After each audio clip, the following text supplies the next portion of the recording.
Morning, everyone. PatBenage here, the evolution coach, creator of the 6-week shift and the inner path, and author of this inspirational blog, SoulTalk. And as I'm doing this, it's a couple of weeks before it's actually airing, and or a week before, actually. So next week, as this is airing, I'm actually going to be at a seminar in New Mexico, put on by my teacher, Sri Gary. It's part of Master Path, and I don't talk very much about Master Path and my study, my work that I do specifically. I mean, everything that I talk about is an expression of that process for me anyway. But I don't specifically mention it hardly ever. And I'm not really going to talk about it, excuse me, I'm not really going to talk about it in detail today. I just wanted to mention it because I believe that it's an important part of our process as souls, to find a source of evolvement for ourselves. So what I mean by that is we're not in this alone. And I know that most of you recognize that and realize that, but we're not in this alone. We're here to unfold and to evolve our experience. And we're here to do that our own way. And also, there are teachers who have mastered whatever it is that we are pursuing in the moment.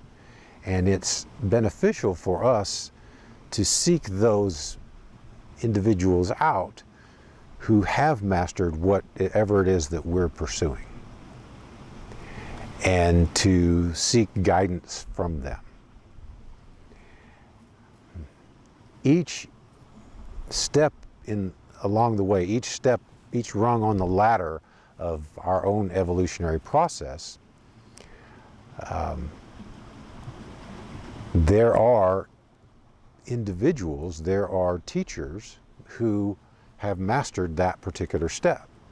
And so when we're ready to master it, then as the saying goes, as the student is ready, the master appears. And so there are going to be individuals who show up in your life to guide you through that. And as you reach higher levels on that ladder,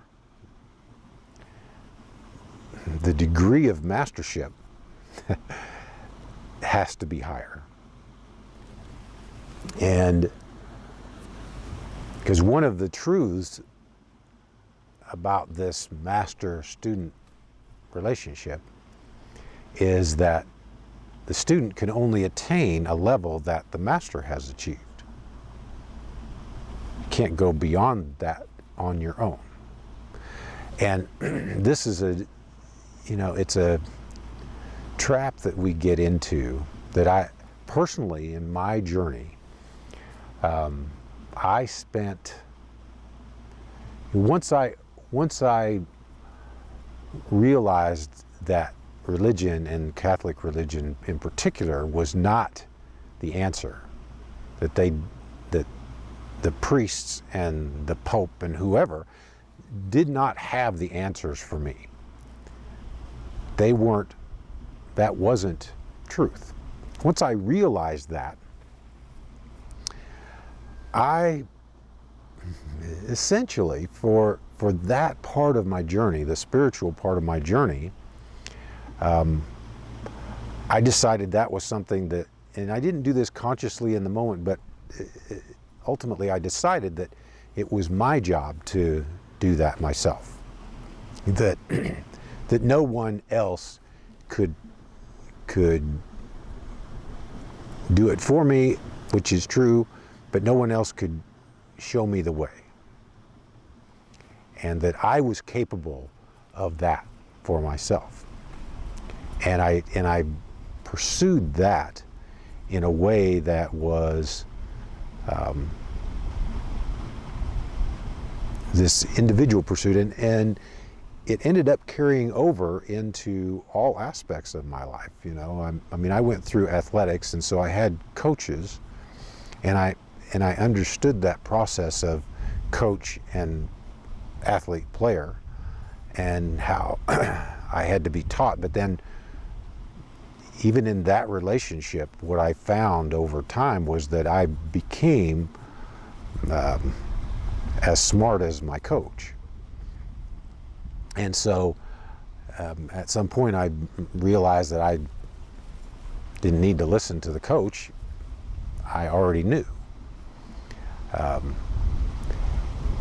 And so I had this resistance to a coach or a teacher, or, which is kind of strange because I went into coaching first in athletics and now as a life coach. And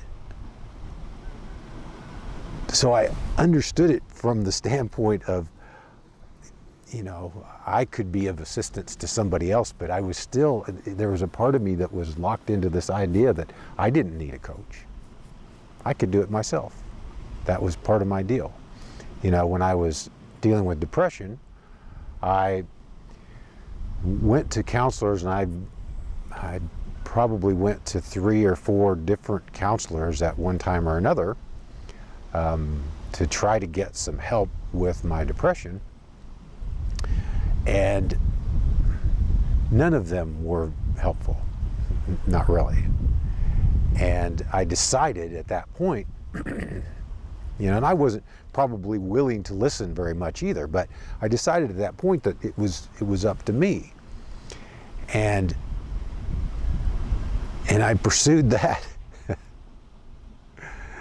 And it took me down further to that point of, you know, you guys know the story of that point of wanting to end my life and making that attempt, and then having this epiphany moment, and deciding that quitting life wasn't an option for me anymore. And so then it was the pursuit of getting out of that, climbing out of that hole of depression, and I did that. And I was able to do that on my own. And so as I did that, I gained a tremendous amount of self-worth. I gained a tremendous amount of confidence in my abilities to overcome anything, to reach any heights. And that has served me very well.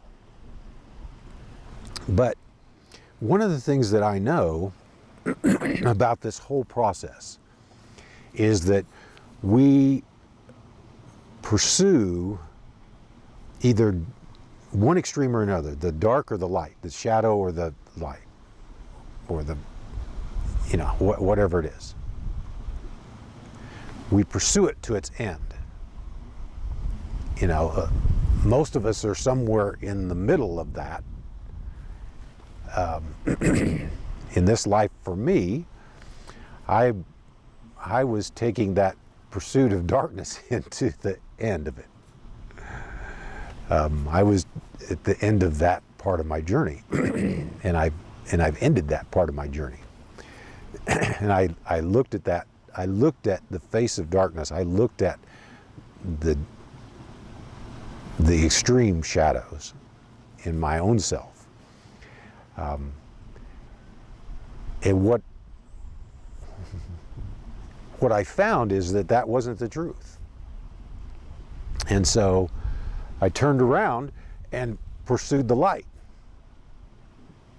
And I pursued it to its end. And I found that it wasn't the truth either.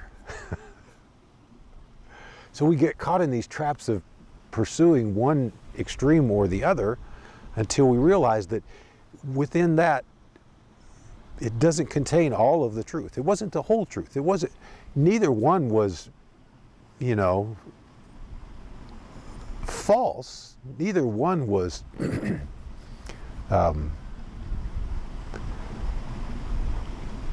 would I say was not a part of me. They were both aspects of my own truth. They just weren't the whole truth. And what I discovered over that time was that all I could do on my own was to pursue either end. And I reached this sort of ceiling in my journey, and I just couldn't seem to get beyond it. I was stuck. I was stuck, and I'd taken my own, and keep in mind, even though I say I viewed it as a spiritual journey, and it was in pursuit of my spiritual self, my spiritual experience, but it was all mental. It was all mental. I hadn't even really touched spirit. You know, I'd glimpsed it. I'd seen glimpses of truth. You know, I think in the crossover between the shadow and the light, we catch glimpses of truth. But the mind is incapable of knowing truth. And my whole pursuit was mental. My pursuit was of this universal mind of cosmic consciousness, which is it's a high level pursuit. And I would say that there are only a handful of people in the world today who have achieved anything close to cosmic consciousness. And I don't say that I have. I recognized that as I continued that pursuit, as I continued the pursuit of light, which is knowledge, which is information, which is the cosmic consciousness, the good, for lack of a better terminology, and I realized that there was a ceiling to that it didn't encompass the whole thing, and I couldn't find a way to get beyond this ceiling that I felt like I was bumping against. And a good friend of mine came into my life and offered some information about Master Path. And I went through reading some information, doing a little research, and decided, well, you know, it seems okay, but I don't know that it's for me. So I set it aside. And over the course of the next year, which was between the summer of, spring, summer of 2012 and spring, summer of 2013, over that year, what I discovered is all hell broke loose in my life. And I told this story a number of times, but I went through a process of sort of unlocking a piece of my heart that I'd locked away for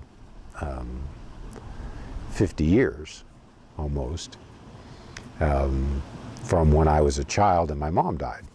And as I did that, then all these emotions started flooding through, And it took me a good 6 months just to start to get a handle on all of that energy flow that was coming through. And it was that explosion of an implosion of emotional energy that that put me in a position where I was willing now to be guided. I was willing to listen. Prior to that, I wasn't. And I can't say anything negative about the experience of not being willing, other than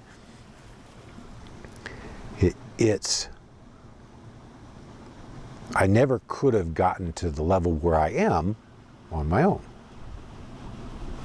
Just wasn't going to happen. I could pursue that. I could have pursued that for the rest of my life and never would have reached where I am now. Never would have reached the perspective that I have now, because it required someone else's perspective. It required someone else's perspective that was bigger than mine.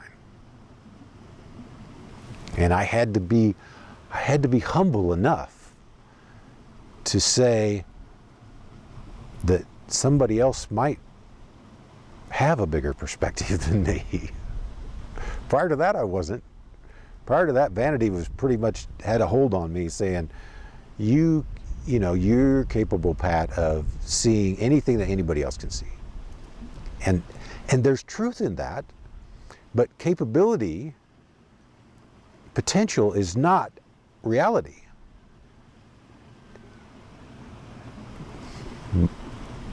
I was still limited by my own ideas, and we're not capable of evolving our perspective and our beliefs beyond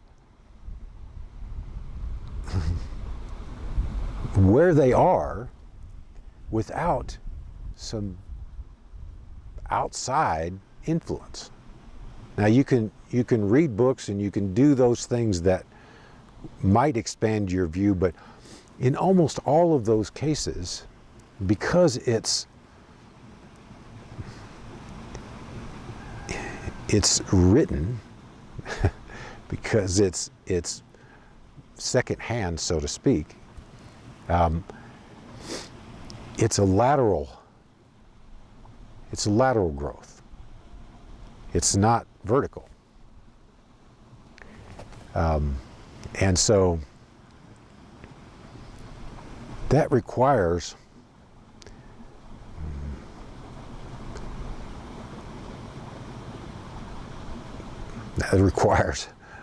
a living teacher, master, in order to get beyond that. And so I went back after that year and reread some of that Master Path stuff and sent a letter in and signed up as a student and decided that, okay, I'm willing now to check this out. I'm willing now to see if this is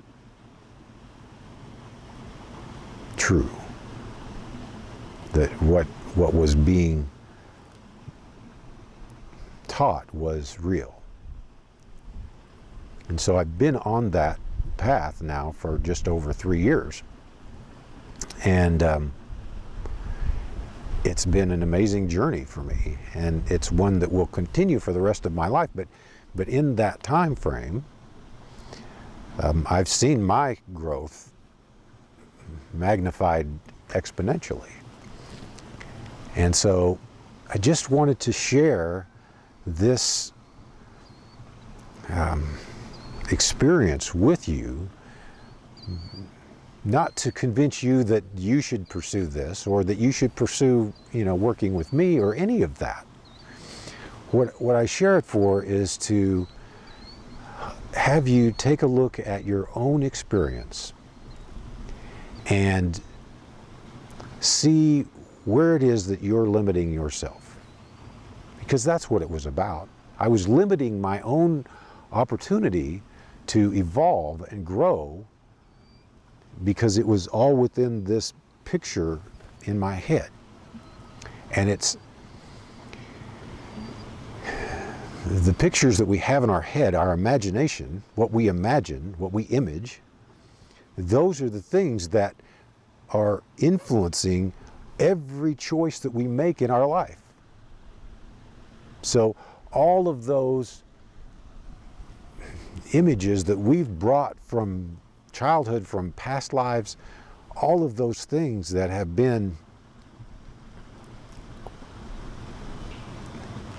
determined who we identify ourselves as, you know, how we identify the world, all of those things, they're ultimately limiting our expression and our experience of the totality of life and of who we are. And so this is the real point of this Soul Talk today, is that I've now opened up the possibilities and the opportunities for myself because I recognized and accepted the idea that I was limiting myself by my own beliefs, by my own ideas and thoughts about life and about who I am and about how I ought to pursue any of these things. The idea that I didn't need help, that I was capable on my own. This is the vanity of the mental, you know, the mind power, the ego, is that once we get a glimpse and we get an idea that I am soul, well, if I'm soul and I'm this divine spark, then I have the capability and I can do this on my own. Because I'm a piece of God. And yes, I can do it on my own, but I have to do it on my own, but I can't break through the limits that the mind has developed over eons of time. All these filters and all these layers that I've talked about for weeks and weeks, and all of these things, they are limiting my ability to see beyond the vision of mind. And so it requires, if one is pursuing real truth, if one is pursuing absolute ultimate truth for oneself, it requires a teacher. It requires another soul who has attained something beyond what I have attained in terms of consciousness, in terms of truth, to help me to get to there. And whatever it is you're pursuing, if you're pursuing something in business, if you're pursuing education, if you're pursuing, you look to someone who has reached a higher level than you, right? You know, you can only get so much from studying and reading on your own. You can only gain so much. There's a limit to it. Because your mind will limit what input you get and how you interpret that input. And when you bring someone else that sees more, they have the opportunity to show you where to look. They have the opportunity to show you, give you a different view of this idea, this concept that you're pursuing. And to then expand your beliefs, your limits. And ultimately, we're unlimited. And so the teacher in Master Path that I chose is someone that sees me as unlimited. And if I can view through his eyes, then I can see myself in that way.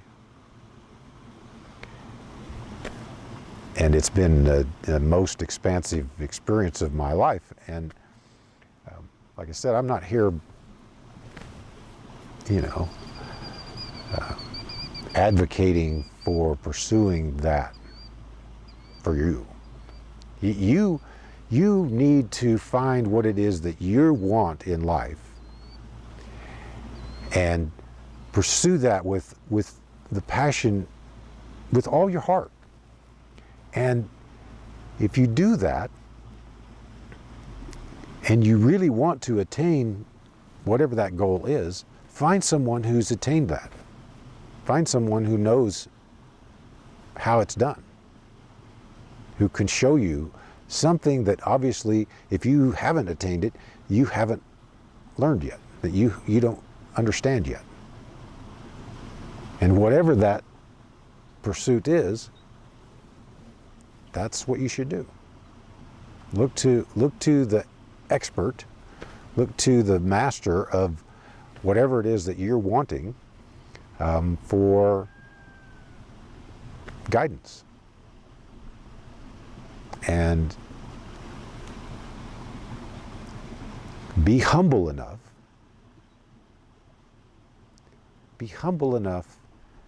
to accept that guidance. This is what surrender really is about, is that it's being humble enough to say, okay, I don't know it all. And maybe there's something that you know that I don't know that could help me. And I'm willing to listen. And I'm willing to put what you offer into practice and test it. See if it works. See if it works for me. And honestly experiment with it to find out, is this really truth? And that's what I've done with MasterPath. And for me, it's been unfailing.